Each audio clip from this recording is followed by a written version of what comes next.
I'm going to move on to a game I like to play with my guests. It's called Choose Between Two. So I'm going to give you an option between two things based on like theme wise, it's very similar. You choose one and then you just talk about your choice. So you ready to play? Ready to go. Okay, here's a big one. First off the bat, Freddy Krueger or Michael Myers? Tough one. And that changes every single day. Um, I'll go with Freddy Krueger.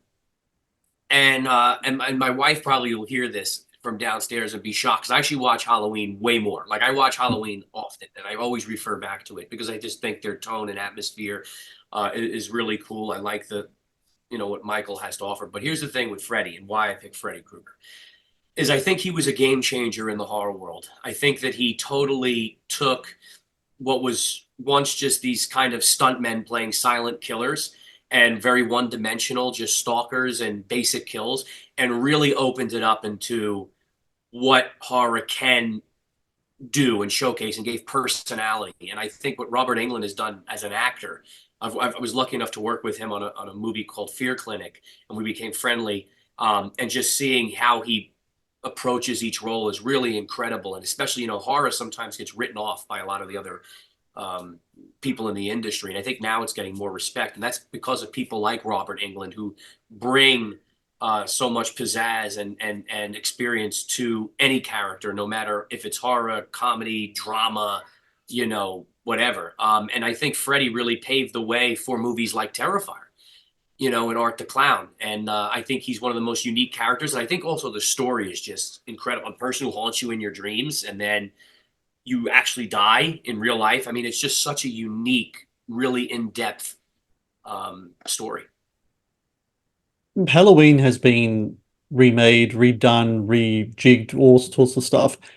The Nightmare series outside of that remake from what, maybe 10 years ago has barely been touched. Are you kind of surprised that no one's really given another crack again? And do you think it's just a case of trying to find someone who could play the Freddy character? Options limited, and I just want to put out there that I think David Howell Thornton will be a great Freddy Krueger if that's an Yeah, option in the future. yeah. I'm shocked.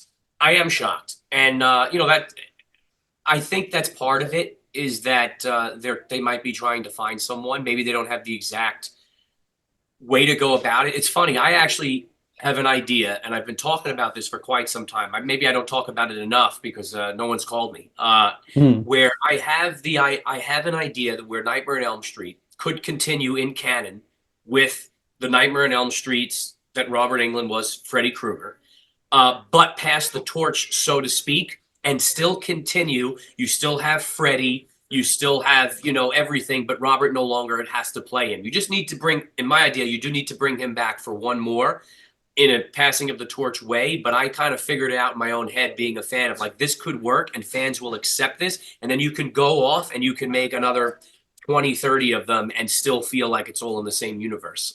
It's something I'd love to see, and I talked to Robert. Like I said, I played a younger version of Robert in a movie, the Fear Hmm. Flick movie. And I would love to see another Nightmare. And I've talked to Robert when we were working on that film about it. And I think it will happen. It's just a matter of when, not if.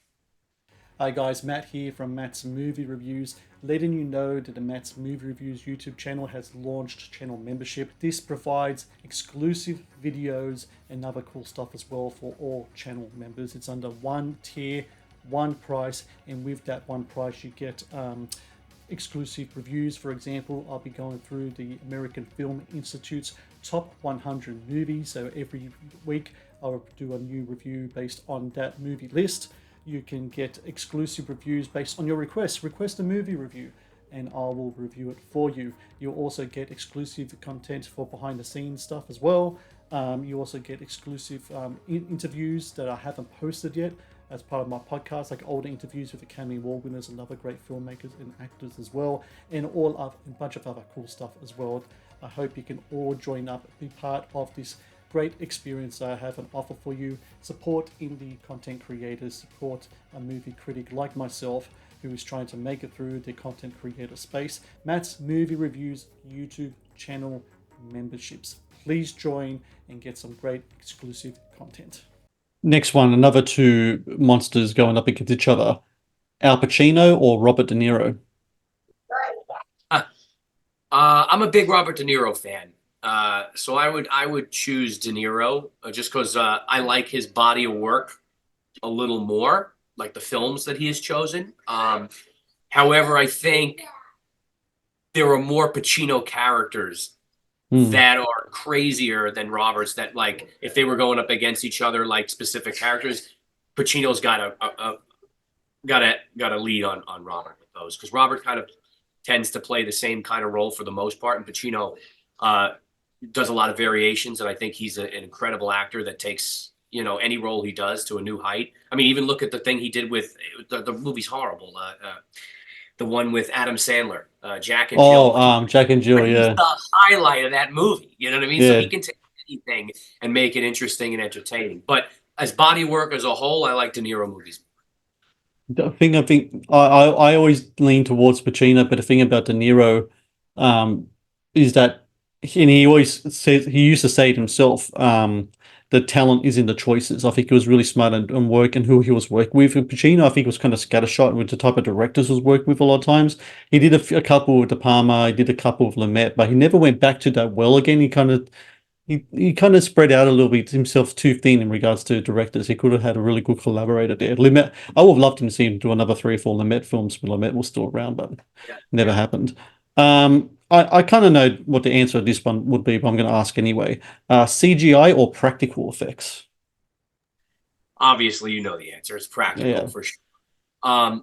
You see it in our work. First of all, it's not that I hate CGI. I think it's a very great tool, and I think that's yeah, the key is that it should be a tool and an aid to enhance what you shoot practically in camera.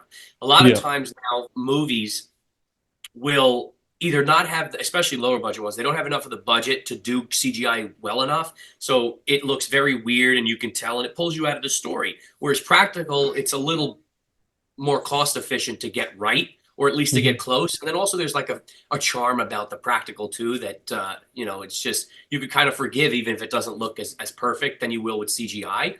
But like with Terrifier, it's very practical. Stream, it's very practical. But there were CGI moments where we had to come in and take eyes and put them on the dummy, so this way that the eyes would move. You know what I mean? There's just certain things you can't do practically, that you just use that tool just a little bit to just enhance the practical. But if you go too much one way, it's going to get dated. It's going to look cheap.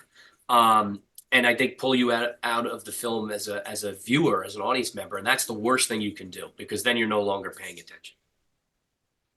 Physical media or streaming? Definitely physical media. Uh, Here's the thing. It's funny. I made a movie called Stream, right? Uh, the thing with streaming is it's great for being lazy, for having things at your fingertips to sit on the couch and have your whole library right there. That's cool. That's, you can watch things quickly. And I see that and I get that. And I'm a culp. I use that. I do that.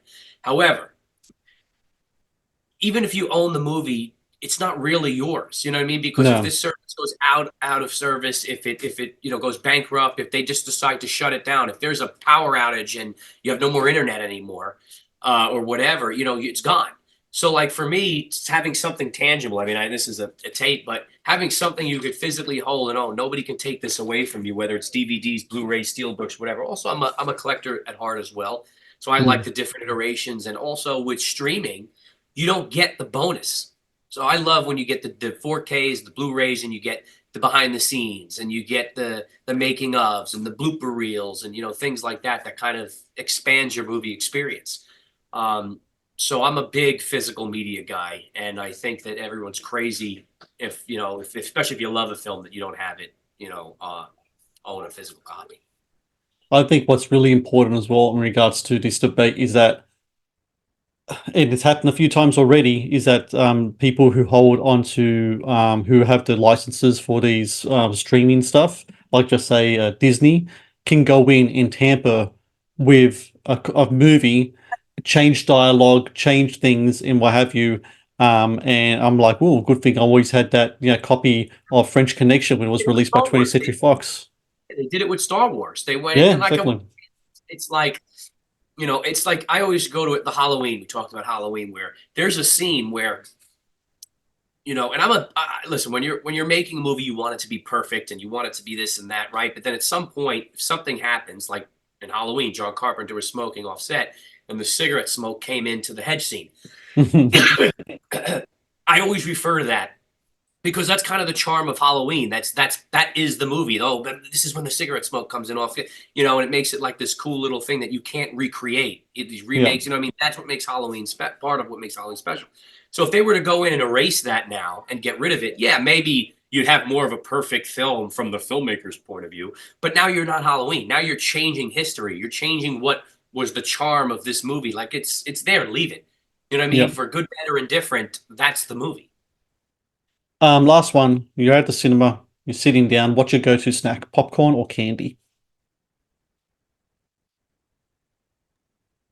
It's interesting. If I'm in the movie theaters, it's popcorn. If I'm Mhm. home, it's probably more candy or cookies or something. You Yeah. know, When you're at home, maybe even get like, I don't know. Well, look, I had one person say hot dog, and I was like, "Who's eating a hot dog in the cinema?" I don't know, but you could do that at home. But I don't know about the cinema. But yeah, there's variations for home. That's for sure. yeah, you know, and we used to. We haven't done it recently since we've had the kids, but as they get a little older, we probably will. But we used to do homemade the popcorn in our house. We had the little kettle thing that pops and we put the Hmm. butter. So so like we did that for a while, and that's really awesome. And that gets you in the mood, you know. But I haven't done it as much, and especially at home, you know. But definitely in the theaters. Thank you for watching the Matt's Movie Reviews channel. Please subscribe for more reviews, podcast interviews, and exclusive content.